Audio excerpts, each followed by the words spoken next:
Hi everyone, कैसे हो आप सब। तो आज मैं आप सबके लिए एक्सप्लेन करने जा रही हूँ फ्लैश सीजन 6 का आखिरी एपिसोड। तो पिछले एपिसोड में हमने देखा था फ्लैश टीम को अब ईवा मैकेलेक की सारी सच्चाई मालूम पड़ गई थी, और ये भी कि ईवा ने आइरिस, कैमेलिया और सिंह को मिरर डायमेंशन में भेज दिया है। अब इसके आगे की कहानी हम आज के एपिसोड में देखने वाले हैं, जिसकी शुरुआत नैश, बेल, एलेग्रा और सेसिल से होती है, जो कि फ्रोस्ट की पैकिंग करने में मदद कर रहे होते हैं, क्योंकि फ्रोस्ट कुछ दिनों के लिए कैथलीन की मॉम कार्ला के साथ जा रही थी अपनी इलाज करवाने के लिए। पर इस वक्त कार्ला के साथ जाने में फ्रोस्ट काफी ऑकवर्ड फील कर रही होती और डर भी रही होती कि कहीं कार्ला को ये पसंद नहीं आई तो। कि तभी यहाँ कार्ला भी आती और फ्रोस्ट को समझाती है कि जैसे कैथलीन इसकी बेटी है, ये भी उसी की जैसी है। जिसके आगे अब सभी फ्लैश टीम इकट्ठा होते हैं और ईवा को कैसे पकड़ना है इस बारे में डिस्कशन कर रहे होते हैं। तभी डिब्नी यहाँ इन्हें वही डायमंड दिखाता है जो कि इसे सू ने दी थी, जिस पर कि ब्लैक होल ऑर्गेनाइजेशन की लोगो बनी हुई थी, जिसे जैसे एलेग्रा अपने हाथ में लेती है, उसकी यूवी रेज वाली पावर के कारण इस डायमंड के अंदर से इन्हें एक मैप दिखती है, जिसे जब बैरी सेंट्रल सिटी के मैप के ऊपर लोकेट करता है तो ये मैप का लोकेशन सिटी के बीचों बीच एक बिल्डिंग की तरफ पॉइंट करती है, जहां जाने पर बैरी और डिब्नी को पता चलता है कि ये तो ब्लैक होल ऑर्गेनाइजेशन का मेन अड्डा है, जहां पर कि कई किस्म के हथियार रखे हुए हैं। और रिकॉर्ड के मुताबिक ये जोसेफ कार्वर का ही वेयर हाउस है। तभी यहाँ पर बैरी को मिट्टी के तेल की महक आती है, जिसे जब फॉलो करते हुए ये दोनों दूसरी ओर जाते हैं, ये देखते हैं कि यहाँ नकली सिंह ईवा के ऑर्डर पर ये पूरा हथियार वाला जगह जलाने वाला है, जिसे बैरी जब रोकने की कोशिश करता है, पर सिंह इनकी बातों को ना सुन इस जगह को जलाते हुए यहाँ से भाग निकलता है। अब चूंकि यहाँ पर आग की लपटें बहुत ही तेज थी, बैरी और डिब्नी भी अपना जान बचाते हुए यहाँ से बाहर निकलते हैं।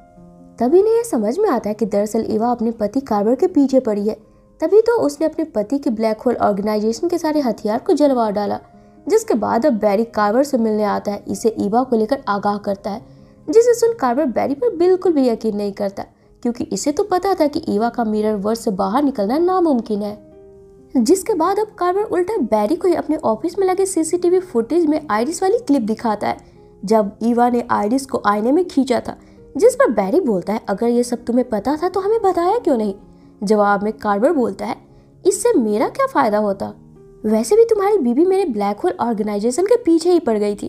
खैर जो भी कुछ हुआ हो, उसके बाद मैंने उस आईने को देश के सभी बड़े साइंटिस्ट से चेक करवा लिया, जहां उनका कहना है कि एक बार जो मिरर डायमेंशन में चला गया, उनका वापस लौट पाना इस दुनिया में नामुमकिन है। इसलिए आइरिस को भूल जाओ और मूव ऑन करो। और फिर इतना बोल कार्वर यहाँ से चला जाता है। तो इधर अब हम ब्लैक होल की टॉप मेंबर्स कीमियो, सनशाइन और स्प्रेंजा को देखते हैं, जो कि आपस में बातें कर रही होती है। तभी यहाँ पर कीमियो देखती है कि सनशाइन और स्प्रेंजा अचानक से गायब हो गई है।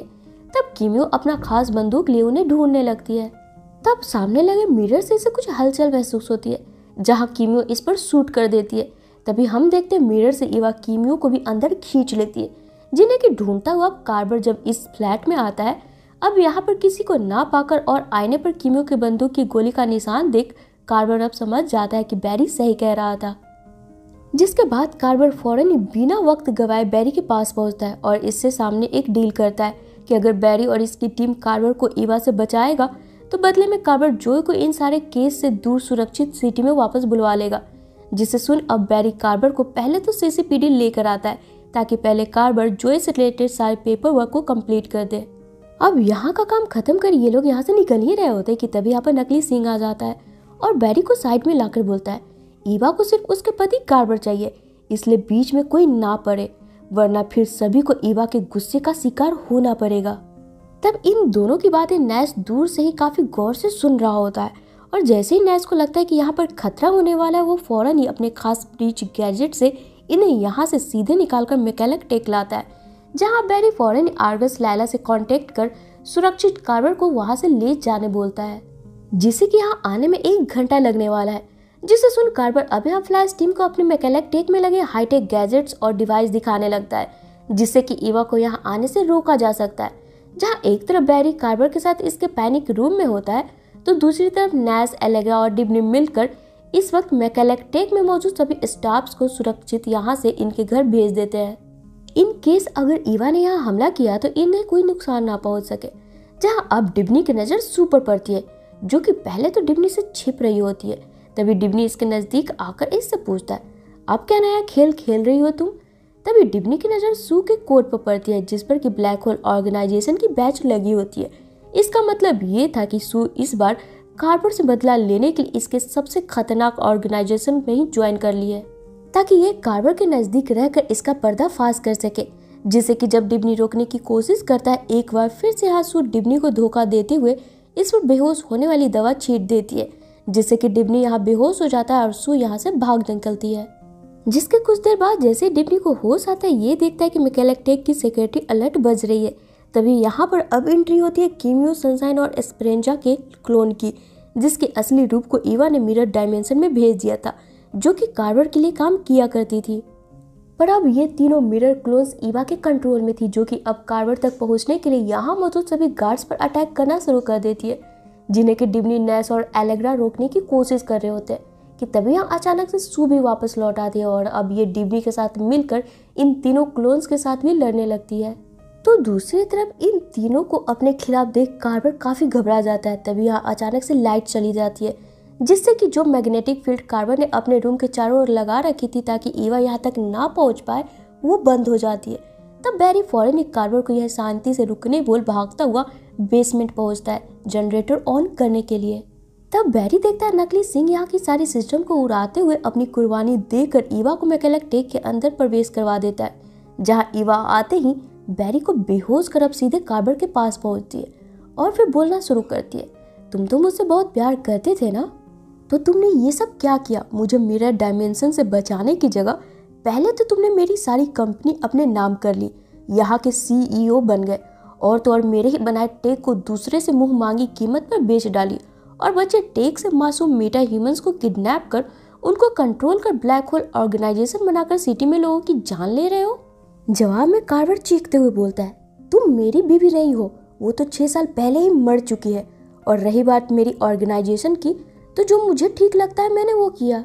जिसे सुन ईवा इसकी बातों से हताश होते हुए बोलती है, तो ठीक है, अब जो मुझे ठीक लगेगा मैं वो ही करूँगी। और इतना बोल ईवा यहीं मौजूद आईने के टुकड़ों को कार्बर की तरफ फेंकती है, जिसके बीच में क्या फ्लैश आ जाता है। तब ये सारे कांच के टुकड़े फ्लैश के शरीर में घुस जाती है। अब ये देख ईवा बोलती है, क्यों बार बार मेरे रास्ते में आ जाते हो? देखा चोट लग गई ना, पर क्या फायदा, मुझे तो जो करना है वो करके ही रहूंगी। और फिर ईवा फ्लैश के सीने में लगे कांच के टुकड़े को इसके शरीर से पार कर कार्बर के सीने में डाल देती है, जिससे कि कार्बर यहीं पे मर जाता है। जिसे देख ईवा अब कीमियो, एस्पेरेंजा और सनशाइन को रोक कर यहाँ से फ्लैश और इसकी टीम को छोड़कर चली जाती है, ये बोलते हुए कि अब सब मेरा है। जिसके अब अगले दिन ईवा प्रेस कॉन्फ्रेंस बुलाती है और पूरे मीडिया के सामने अपने CEO पद वापस से ज्वाइन कर मीडिया को एक झूठी कहानी सुना देती है कि इतने सालों से एक गैंग ने ईवा को किडनैप करके रखा था और उसी से बचाते हुए इसके पति जोसेफ कार्बर की मौत हो गई। तो ये अब आगे के सीन में हम सू को देखते हैं, जो कि अपने दुश्मन कार्बर के मर जाने पर सू अब इन सारी चीजों को छोड़कर अपने पेरेंट्स के साथ आराम से रहने का मन बनाती है। जिसे कि अब डिमी आकर इसे बताता है कि सू कहीं नहीं जा सकती, क्योंकि ईवा ने अपने पति के कातिल के नाम में सू डेबॉर्न का भी नाम जोड़ दिया है। तो ये अब आगे कैथलीन भी कार्ला के साथ चली जाती है और इधर अब जोए भी वापस अपने परिवार के पास वापस लौट आता है। तो अब इस सीजन के एपिसोड के आखिर में हम मिरर वर्स में असली आइरिस को देखते हैं, जो कि काफी दिनों से यहीं रहने के क्रम में इस दुनिया की चीजों को एडॉप्ट करते करते काफी बीमार पड़ जाती है और फिर अचानक से गायब हो जाती है। और इसी के साथ फ्लैश सीजन 6 यहीं पर खत्म हो जाती है। तो फ्रेंड्स, इससे आगे की स्टोरी देखने के लिए ना, यानी कि फ्लैश सीजन 7 को अब मैं स्टार्ट करने वाली हूँ 23 फरवरी से। तो आप हमारे चैनल के साथ यूं ही बने रहे। साथ ही अगर आपको ये वीडियो पसंद आया हो तो इसे लाइक और शेयर करना तो बिल्कुल ना भूलें। तो चलिए फिर मिलते हैं अपने नेक्स्ट वीडियो में। Till then take care and bye bye.